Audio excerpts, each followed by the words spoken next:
Hello guys, हमारे YouTube channel पर आपका स्वागत है। अगर आपको वीडियोस पसंद आ रही हैं तो प्लीज़ लाइक करें, कमेंट करें और शेयर करें। अगर आपने चैनल को अभी तक सब्सक्राइब नहीं किया है तो प्लीज़ चैनल को सब्सक्राइब करें। फिर एक पल रुक कर अपनी बात को आगे बढ़ाते हुए कहता है, हाँ, यह सच है कि यह घटना हम सभी के मन में डर पैदा कर रही है, लेकिन इस तरह डरने से हमारी बुद्धि हमारा साथ छोड़ देगी और आप जैसे राजनेताओं के लिए उनका सबसे बड़ा शस्त्र उनकी बुद्धि ही होती है। थोड़ा ठंडे दिमाग से काम लीजिए, शांत हो जाइए, आपको कुछ नहीं होगा, हम आपके साथ हैं। इस बात पर योगराज के कदम एक बार फिर से रुक जाते हैं और वह बाबूराव की ओर घूम कर कहता है, क्या तुम खुद को लच्छों से ज़्यादा ताकतवर समझते हो? उसका यह सवाल सुनते ही बाबूराव फीका पड़ जाता है। उसका पीला पड़ा हुआ चेहरा देखकर योगराज कहता है, क्या हुआ, शरीर का खून जम गया? अब जो पूछ रहा हूँ उसका जवाब दो। बाबूराव कहता है, इसका जवाब आप अच्छी तरह जानते हैं भैया जी। उसकी बराबरी हम में से कोई नहीं कर सकता। केवल आप ही हैं जो उसके बराबर में खड़े हो सकते हैं या फिर उसके आगे भी खड़े हो सकते हैं, क्योंकि आप माँ साहब के बेटे हैं। अब योगराज कहता है, अगर मैं माँ साहब के लिए लच्छों से विशेष अथवा प्रिय हूँ तो तुम मुझे बताओ, वह कभी भी जाकर माँ साहब से कैसे मिल लेती है, जबकि यह आज्ञा मुझे प्राप्त नहीं है। मैं उनसे सिर्फ तब मिल सकता हूँ जब वह चाहती हैं। अगर उन्हें मेरी चिंता अधिक है तो तुम्हें यहाँ क्यों भेजा है? खुद मुझे वहाँ क्यों नहीं बुला लिया जहाँ मैं पूरी तरह से सुरक्षित होता? रोहित मारवा तो क्या, किसी पक्षी का पर भी वहाँ नहीं पहुँचता। इतना कहने के बाद योगराज फिर से दाएं से बाएं और बाएं से दाएं की ओर परेड शुरू कर देता है। बाबूराव आज पहली बार योगराज की आवाज में ऐसा विद्रोह का स्वर सुन रहा था। इस तरह के स्वर से बाबूराव के अंदर भी डर पैदा हो रहा था। यह डर रोहित मारवा के लिए नहीं बल्कि माँ साहब के लिए था।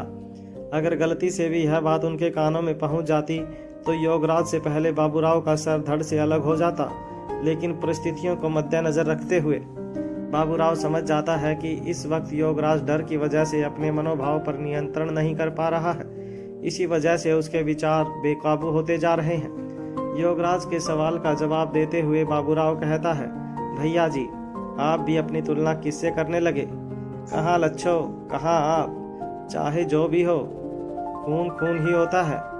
जो नाम शानो शौकत आपको प्राप्त है वह भला लच्छों को कैसे प्राप्त हो सकती है?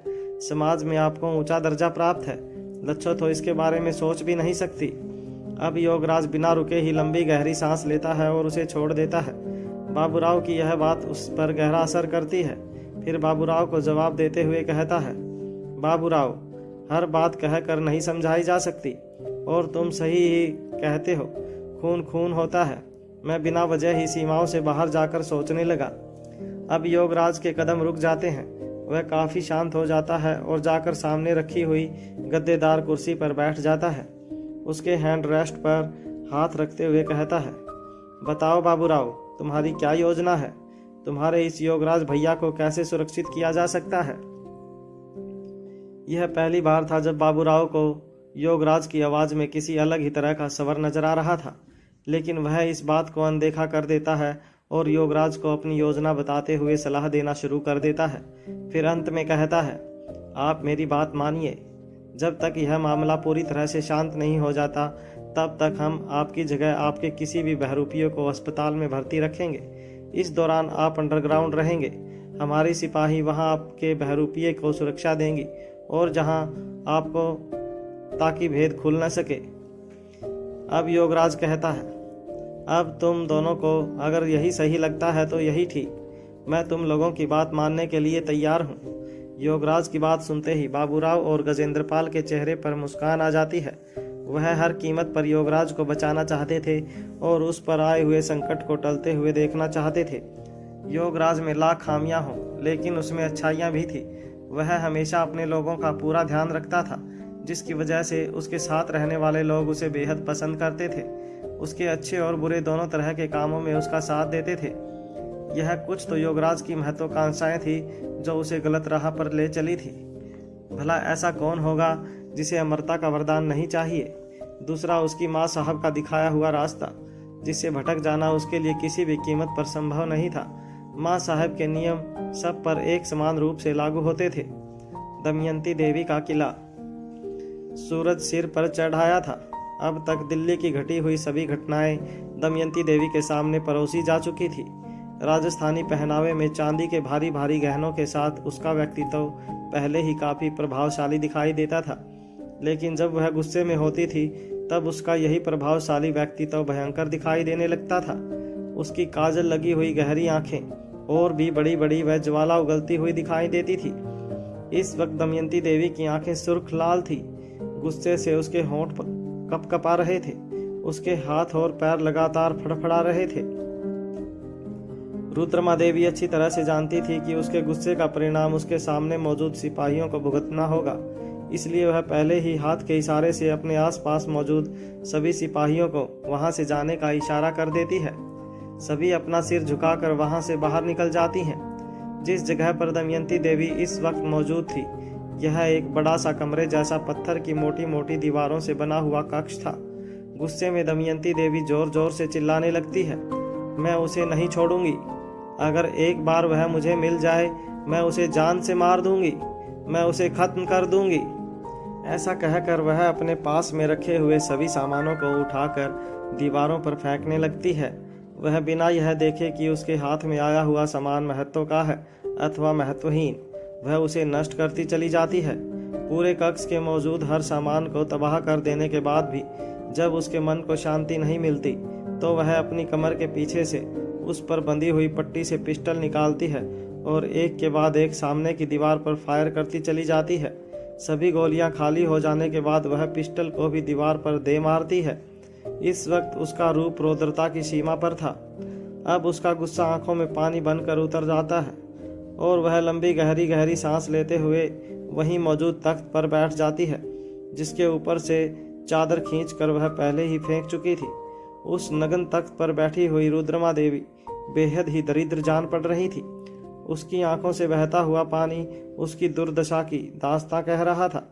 अपने दोनों हाथों से तख्त को पकड़ते हुए वह अपनी ही जगह पर हिलने लगती है।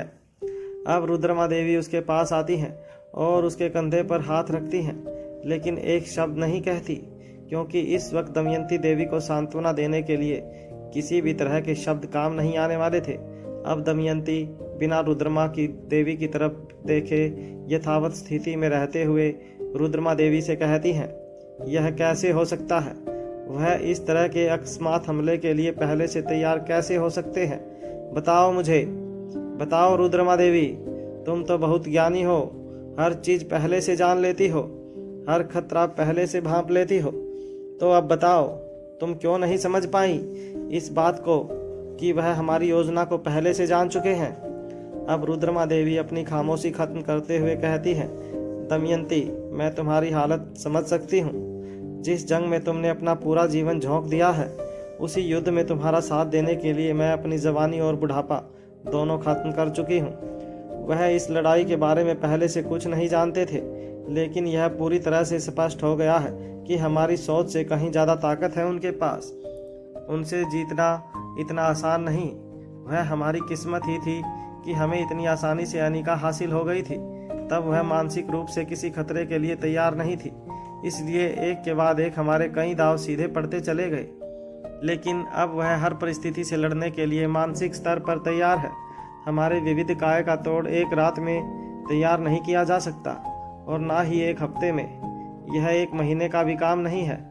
यह पूरी तरह से स्पष्ट हो गया है कि रोहित मारवा अपने आप में एक बड़ी फौज का मालिक है। सभी प्रकार के आधुनिक अस्त्र शस्त्रों से उसकी सेना सुसज्जित है।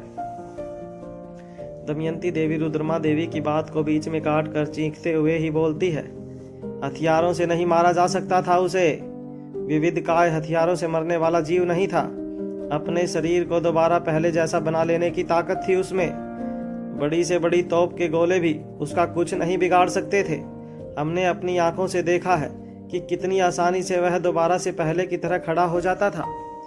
अब गुस्से से चिल्लाते हुए दमयंती देवी रुद्रमा देवी की तरफ देख कर कहती है, मुझे हमारा विविध काय वापस चाहिए।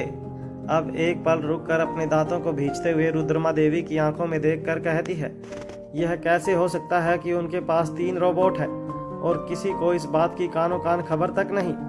उन तीनों ने मिलकर हमारे अकेले विविधकाय को घेरा और उसे खत्म कर दिया।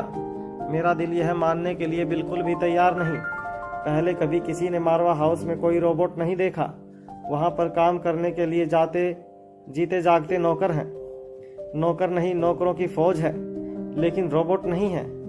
रोबोट नहीं है उनके पास। बताओ कहाँ से आए वह रोबोट? और उनके पास इतनी ताकत कैसे हो सकती है कि वह विविधकाय को खत्म कर सके? रुद्रमा देवी यह समझ जाती है कि विविधकाय को खत्म करने के लिए सिर्फ रोबोट की ताकत नहीं, बल्कि इंसानी दिमाग का इस्तेमाल हुआ है। दोनों तरह की ताकतों ने मिलकर विविधकाय को खत्म किया है। लेकिन रुद्रमा देवी को यह पूरी तरह से साफ हो चुका था कि इस वक्त दमयंती देवी को कुछ भी समझाया नहीं जा सकता। उसके सामने कुछ भी कहने का मतलब है केवल बात को बढ़ाना। वह गुस्से और दुख में कुछ भी सोचने या समझने की स्थिति में नहीं रह गई है। रुद्रमा देवी बात को खत्म करने के लिए कहती है, अच्छा ही होता अगर तुम्हारी लच्छो वहां नहीं पहुंचती और विविधकाय को नहीं रोकती, तो तुम्हारा विविधकाय आज तुम्हारे पास होता। बेशक वह कामयाब नहीं होता, लेकिन तुम्हारे पास जरूर होता। अब ना कामयाबी हासिल हुई, ना विविधकाय हमारे पास रहा। रुद्रमा देवी के मुंह से लच्छों के खिलाफ शब्द सुनते ही दमयंती की आंखें और भी बड़ी हो जाती हैं। वह रुद्रमा देवी को घूर कर देखने लगती हैं। यूं ही घूरते हुए कुछ पलों के बाद दमयंती देवी बोलना शुरू करती है, अगर लच्छो नहीं होती तो आज हम यह भी नहीं जान पाते कि रोहित मारवा के बारे में जितना सुना है वह उससे कहीं ज्यादा ताकतवर है। उसने उसी मारवा हाउस के अंदर बड़ी से बड़ी ताकत, बड़े से बड़े हथियार और बड़ी से बड़ी फौज को छुपा कर रखा हुआ है, जिसकी किसी को भनक तक भी नहीं है। उसने जो भी किया हमारे आदेश के लिए किया, हमारे आदेश का मान रखने के लिए किया, वरना उसे तो इस काम की खबर तक नहीं थी। अब रुद्रमा देवी आगे कुछ कहती, उससे पहले ही दमयंती देवी अपनी उंगली आगे करके कहती हैं, मैं उसके खिलाफ एक शब्द नहीं सुनूंगी। मैं अच्छी तरह जानती हूँ कि आप उसे बिल्कुल पसंद नहीं करती, इसलिए उसकी काबिलियत आपके लिए कोई मायने नहीं रखती। इसके बाद दमयंती देवी खुद ही वहां से उठ खड़ी होती है और बाहर की ओर चली जाती हैं। रुद्रमा देवी को जितना अफसोस विविधकाय को खो देने के लिए था, उतना ही अफसोस उसे अपने दो बेहतरीन सिपाही हर्षिता और योगेश को खो देने के लिए भी था। वह दोनों बेहद ही वफादार और काबिल थे।